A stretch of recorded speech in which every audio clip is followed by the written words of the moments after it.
இன்று சர்வதேச ரீதியிலே பாரியதொரு அச்சுறுத்தலான நிலைமை ஏற்பட்டிருக்கின்றது. கடந்த காலங்களில் ஈரான் மற்றும் இஸ்ரேலுக்கான யுத்தம் என்பது ஒரு புறம் நடந்து கொண்டிருந்தாலும் கூட ஒரு சர்வதேச ரீதியாக ஒரு மூன்றாம் உலகப் போர் நிகழ்வதற்கு முதலாக இந்த யுத்தம் நிறைவுக்கு வந்துவிடும் என்கின்ற ஒரு எண்ணப்பாடு இருந்தாலும் கூட தற்போது அமெரிக்காவினுடைய ஈரான் மீதான தாக்குதலை அடுத்து இது தற்போது விஸ்வரூபம் அடைந்திருப்பதாகத்தான் பார்க்க முடிகின்றது. இது தொடர்பாக நாங்கள் ஆராயலாம் வாருங்கள். பிஹைண்ட் த பவர் நேர்களுக்கு வணக்கம். பிஹைண்ட் த பவர், அதிகாரத்தின் பின்னணியில் நடக்கும் உண்மைகள். நேற்றைய தினம் அமெரிக்கா ஈரான் மீதான அணு உலைகள் மீதான தாக்குதலை மேற்கொண்டிருந்தது. குறிப்பாக ஈரான் சமாதான நிலைப்பாட்டுக்கு வர வேண்டும் என்கின்ற ஒரு கால அவகாசத்தை கொடுத்திருந்த அமெரிக்கா 2 வார காலம் நிறைவதற்கு முன்பதாகவே தங்களுடைய தாக்குதலை நடத்தி இருக்கின்றது. குறிப்பாக ஈரானுடைய முக்கியமான அணு உலைகள் இருக்கின்ற இடத்தில் அவர்கள் தாக்குதல்களை மேற்கொண்டிருக்கிறார்கள். 3 முக்கிய அணு உலைகள் மீதான தாக்குதலை அவர்கள் நடத்தி இருக்கின்றார்கள். குறிப்பாக இந்த அணு உலைகள் மீதான தாக்குதலுக்கு பயன்படுத்தப்பட்ட GB2 என்கின்ற குண்டானது குறிப்பாக 20 மீட்டர் நீளமானது. ஒரு ஏவுகணையை விட மிக நீளமான ஒரு குண்டுகளைத்தான் இவர்கள் பயன்படுத்தி இருக்கின்றார்கள். இது நிலத்துக்கு கீழ் சென்று தாக்கக்கூடிய வல்லமை பொருந்திய குண்டுகளாக அது கணிக்கப்படுகின்றது. எனினும் இந்த தாக்குதலுக்கு முன்னராகவே ஈரான் தனது அணு உலைகளில் இருந்து பொருட்களை அப்புறப்படுத்தி இருப்பதான ஒரு தகவலும் தற்போது தெரிய வந்திருக்கின்றது. இதன் உண்மைத்தன்மை மற்றும் இதனுள் தாக்கம் ஏற்பட்டிருப்பதற்கான காரணங்கள் இருக்குமாயின் அது தொடர்பான வெளிப்படைத்தன்மையை ஈரான் கூறும் பட்சத்தில் மாத்திரம்தான் சர்வதேசம் அறிந்து கொள்ளக்கூடிய வாய்ப்பும் இருக்கிறது.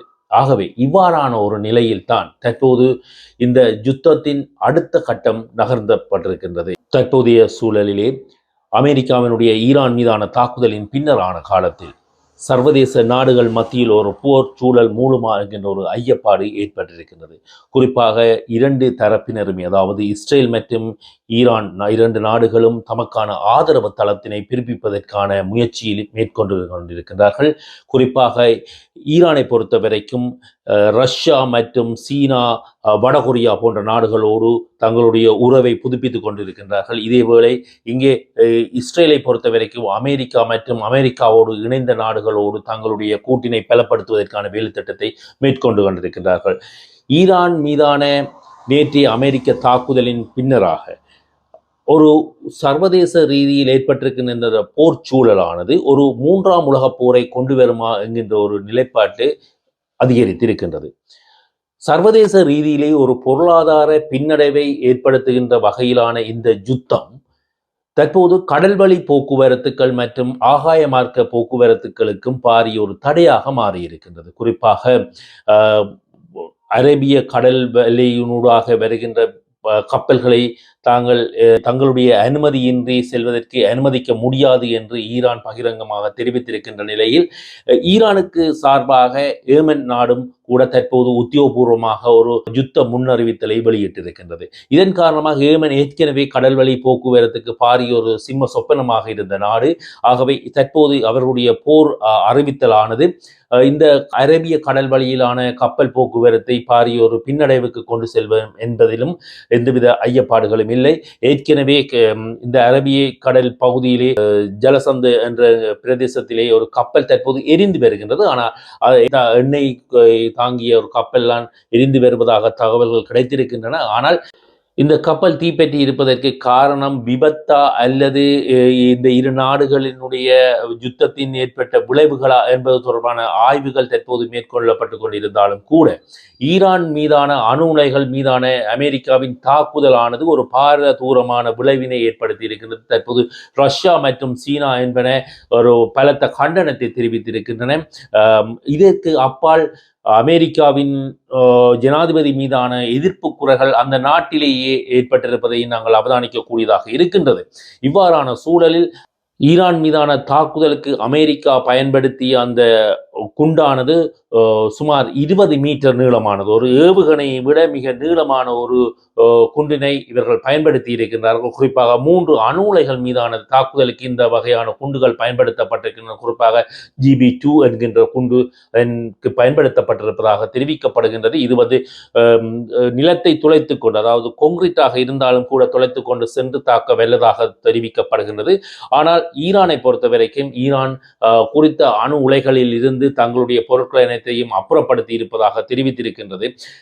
இருந்த போதிலும் கூட இந்த தாக்குதலின் காரணமாக ஈரானுக்கு எவ்வாறான ஒரு சேதம் ஏற்பட்டிருக்கின்றது அல்லது உள்ளே இருந்த பொருட்கள் ஏதேனும் தாக்கத்துக்கு உள்ளாக்கப்பட்டிருக்கிறதா என்பது தொடர்பான உண்மை தகவலை ஈரான் தெரிவித்தால் மாத்திரம்தான் சர்வதேசத்துக்கு தெரியக்கூடியதாக இருக்கும். இல்லையில் அது அப்படியே மறைக்கப்படுவதாகத்தான் இருக்கும்.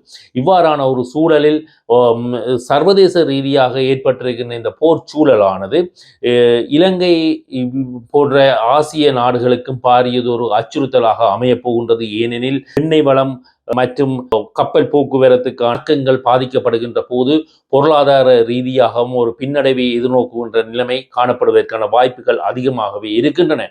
குறிப்பாக இந்த நிலையில் தான் தற்போது ஈரானுடைய வெளிவிவகார அமைச்சர் ரஷ்ய ஜனாதிபதி விளாடிமிர் புட்டினை சந்திப்பதற்கான ஏற்பாடுகள் மேற்கொள்ளப்பட்டிருக்கின்றன. குறிப்பாக விளாடிமிர் புட்டின் கூட சொல்லியிருக்கின்றார், மிகவும் ஆக்கப்பூர்வமான ஒரு சந்திப்பாக இது அமையப் போகின்றது என்று. ஆகவே எதிர்வரும் நாட்களிலே அமையப் போகின்ற இந்த போர் சூழல் ஒரு 3ஆம் உலக யுத்தத்தை கொண்டு வருமா என்கின்ற ஒரு கேள்விக்குறியோடு நகரப் போகின்றது. இவ்வாறான ஒரு நிலைமை ஏற்படுமாக இருந்தால் ரஷ்யா மற்றும் அமெரிக்காவுக்கு இடையில் இருக்கின்ற ஒரு பரஸ்பரம் அவர்களுடைய யுத்த போக்குக்கு தீனி போட்டதாக அமையப் போகின்றது என்பதில் எந்த விதமான ஐயப்பாடுகளும் இல்லை. ரஷ்யாவும் வடகொரியாவும் இணைந்து ஈரானுக்கான அணு ஆயுதத்தை வழங்குமாக இருந்தால் அணு ஆயுதத்தை தயாரித்துக் கொண்டிருக்கின்றார்கள் என்கின்ற ஒரு அச்சுறுத்தலுக்கு மத்தியில் இருந்த ஈரான் ஒரு அணு ஆயுதத்தை வைத்திருக்கின்ற ஒரு நாடாக கூட மாறுவதற்கான வாய்ப்பு இருக்கின்றது. தற்போது ரஷ்யாவினுடைய சந்திப்புக்கு பின்னர் தான் ஈரானுடைய மாற்றம் தற்போது தெரிய வரும் என்பதில் எந்த விதமான ஐயப்பாடும் இல்லை. அமெரிக்காவினுடைய ஏவலாளாக காணப்படுகின்ற இஸ்ரேல் தானாக வலிந்து ஈரான் மீது மேற்கொண்ட தாக்குதலின் எதிர்வினையை தற்போது அனுபவித்துக் கொண்டிருக்கின்றது. அமெரிக்காவினுடைய தாக்குதலுக்கு பின்னரான காலத்தில் எண்ணிலடங்காத அளவான ஏவுகணை தாக்குதல்களை ஈரான் தற்போது இஸ்ரேல் மீது நடத்தி கொண்டிருக்கின்றது. குறிப்பாக இஸ்ரேலை பொறுத்த வரைக்கும் அவர்கள் எதிர்பார்க்காத ஒரு தாக்கம் தற்போது ஏற்பட்டிருப்பதை நாங்கள் அவதானிக்கக்கூடியதாக இருக்கின்றது. இவ்வாறான சூழலில் தான் அடுத்த ஒரு உலக மகா யுத்தம் ஏற்படுமா என்கின்ற ஒரு சந்தேகத்தோடு ஒவ்வொரு பொழுதுகளும் விடிந்து கொண்டிருக்கின்றது. நாங்கள் தொடர்ந்தும் இந்த ஈரான் இஸ்ரேல் யுத்தம் தொடர்பாகவும் இது சர்வதேச ரீதியில் வியாபித்து போவது தொடர்பாகவும் கலந்துரையாடுவோம். வணக்கம், உங்கள் நவரத்தினம் கபில்நாத்.